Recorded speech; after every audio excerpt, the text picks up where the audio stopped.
ஒகேனக்கல் காவிரி ஆற்றில் நீர்வரத்து உயர்ந்திருக்கிறது. 14,000 கனஅடியாக நீர்வரத்து என்பது அதிகரித்திருக்கிறது. அண்மை செய்தியாக பார்க்கிறோம். ஒகேனக்கல் காவிரி ஆற்றில் வினாடிக்கு 9,500 கனஅடியில் இருந்து 14,000 கனஅடியாக நீர்வரத்து அதிகரித்திருக்கிறது. கபினி அணையிலிருந்து வினாடிக்கு 25,000 கனஅடி நீர் காவிரி ஆற்றில் திறக்கப்பட்டிருக்கிறது. கபினி அணையிலிருந்து உபரி நீர் திறப்பு அதிகரிப்பால் ஒகேனக்கல் காவிரி ஆற்றில் நீர்வரத்து அதிகரித்திருக்கிறது.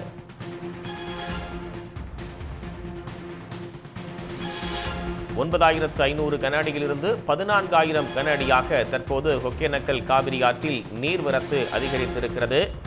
கபினி அணையில் இருந்து உபரி நீர் திறப்பு அதிகரிப்பால் ஒகேனக்கல் காவிரி ஆற்றுக்கு நீர்வரத்து அதிகரித்திருக்கிறது. ஒகேனக்கல் காவிரி ஆற்றில் நீர்வரத்து வினாடிக்கு 9,500 கனஅடியிலிருந்து 14,000 கனஅடியாக அதிகரித்திருக்கிறது. கபினி அணையிலிருந்து வினாடிக்கு 25,000 கனஅடி நீர் காவிரி ஆற்றில் திறக்கப்பட்டிருக்கிறது. உடனுக்குடன் செய்திகளை தெரிந்து கொள்ள சன் நியூஸ் பெல் ஐகானை கிளிக் பண்ணுங்க.